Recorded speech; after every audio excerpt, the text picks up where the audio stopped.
Assalamualaikum warahmatullahi wabarakatuh. Alhamdulillahirabbil alamin. Assalatu wassalamu ala asrofil anbiya'i wal mursalin wa ala alihi wa sahbihi ajmain. Amma ba'd. Apa kabar anak-anak sekalian? Mudah-mudahan kalian tetap sehat dan semangat dalam beraktivitas, khususnya belajar. Baiklah anak-anak sekalian, pada hari ini kita akan belajar tentang penyelenggaraan jenazah. Untuk itu pendidikan agama Islam Pak akan sampaikan hadis pada hari ini, kompetensi dasar. Yang pertama 1.7 menerapkan pengurus jenazah sesuai dengan ketentuan syariat Islam. Kemudian 2.7 menunjukkan sikap tanggung jawab dan kerjasama dalam mengurus jenazah di masyarakat.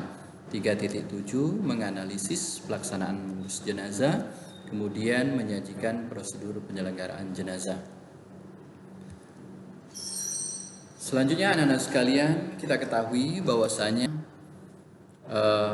Allah telah menyampaikan sin zaikatul maut, setiap jiwa yang mati. Penyelenggaraan jenazah insyaallah menurut sunnah.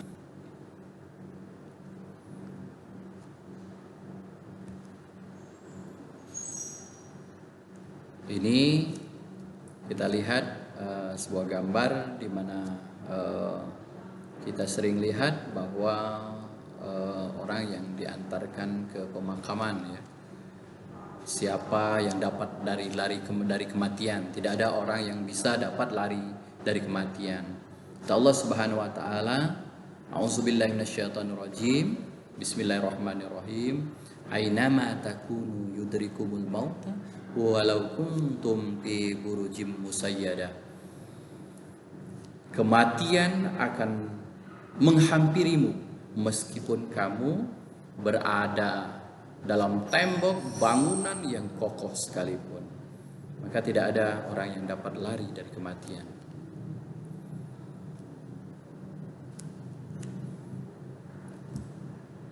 Selanjutnya anak-anak sekalian, yang pertama ada 4 kewajiban bagi muslim terhadap jenazah. Yang pertama memandikan, kemudian mengkafankan, kemudian selanjutnya mensolatkan, dan yang keempat menguburkan. Ini adalah kewajiban kita sebagai muslim. Maka kita harus lakukan hal ini sebagai kewajiban kita sesama muslim terhadap jenazah. Hukumnya adalah fardu kifayah. Fardu kifayah itu sesuatu yang apabila ada orang yang melaksanakannya, orang yang sudah melakukannya, maka gugurlah kewajiban bagi muslim yang lainnya. Kemudian anak-anak sekalian, kita akan masuk ke memandikan jenazah. Yang pertama, syarat wajib memandikan jenazah atau mayat. Yang pertama, jenazahnya atau mayatnya orang Islam. Kemudian didapati tubuhnya walaupun sedikit dan bukan mati syahid.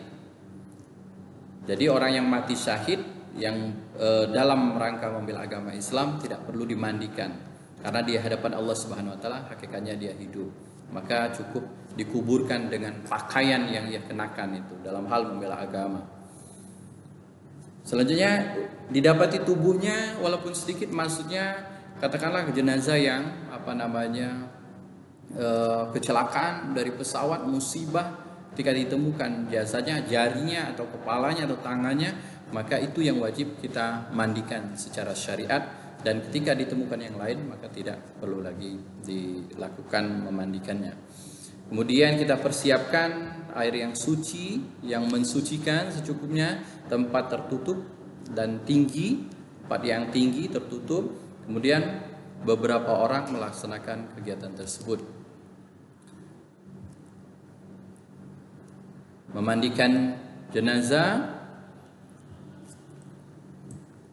maka yang paling penting aurat jenazahnya harus ditutup dengan kain basahan, tidak boleh terbuka auratnya, kehormatannya harus tetap dijaga. Mayat perempuan dari atas dada sampai bawah lutut, mayat laki-laki dari atas pusat sampai bawah lutut. Itu. Kemudian menghilangkan najis terutama pada 2 tempat kemaluannya, ya, sambil menekan perut, ditekan secara perlahan dan hati-hati untuk mengeluarkan kotoran dalam perutnya. Tangan kiri sebaiknya menggunakan sarung handscoon, jadi pakai handscoon, ya. Kita persiapkan ada handscoon, kemudian kita urut perutnya, anak-anak sekalian, sambil dibersihkan sampai semuanya bersih. Kemudian sesama jenis, ya, kecuali sama istri, ini syarat memandikan jenazah. Jadi sesama jenis kecuali suami istri. Kemudian yang dapat menjaga amanah, soleh, tidak boleh kita memandikan jenazah tetapi tidak amanah. Harus ketika kita melihat aib ataupun sesuatu yang tidak boleh diceritakan, maka kita harus simpan rahasia itu. Mati syahid atau sabila tidak dimandikan, sudah jelaskan tadi. Kemudian mayat diletakkan di tempat yang lebih tinggi, kemudian dimandikan di tempat tertutup, diberi tabir, dimandikan menutup dengan kain basahan, terjaga auratnya seperti tadi, ya.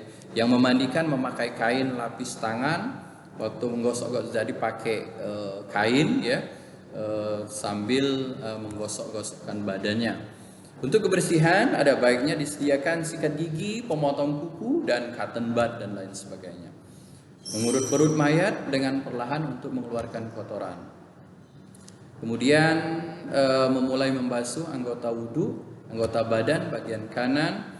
Kemudian menyiram tubuh jenazah secara rata 3, 5, 7 atau lebih. Di antaranya dicampur dengan air sabun, terakhir dengan air bidara, kapur barus dan wangi-wangian. Terakhir keringkan dengan handuk, dan bila mayat perempuan rambutnya dikepang 3. Lalu diselimuti dengan kain panjang dan langsung diletakkan di atas kafan yang sudah dipersiapkan.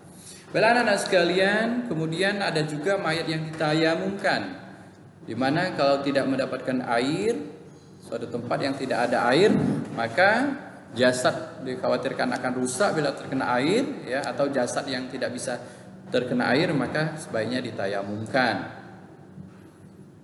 Mayat perempuan di tengah-tengah laki-laki atau sebaliknya. Nah, ini gambar memandikan, ya, proses pemandian jenazah. Kemudian selanjutnya anak-anak sekalian, kita masuk ke materi mengkafankan atau mengkafani. Mayat laki-laki 3 lapis, ya. Kain kafan laki-laki sebaiknya 3 lapis, kain panjang, kain terluar lebarnya dapat disambung. Kain kafan mayat perempuan sebanyak 5 lapis. Jadi kalau laki-laki 3 lapis dan perempuan 5 lapis. Terdiri dari 1 izar atau kain sarung, 2 baju, 3 kerudung, dan keempat 2 kain panjang. Jadi 5. Sarung, baju, kerudung, dan 2 kain panjang. Kemudian selanjutnya nah ini jika dianggap perlu atau maslahat, karena harus maslahat, ya, sesuatu yang lebih mendatangkan kebajikan, disediakan kapas secukupnya, diberi wangi-wangian untuk menutupi bagian tertentu. Caranya, angkat mayat di atas bentangan kain kafan, lalu ditutup dengan kapas bagian-bagian yang telah ditentukan, kemudian diselimutkan dengan kain kafan dan paling atas sampai yang paling bawah, lalu diikat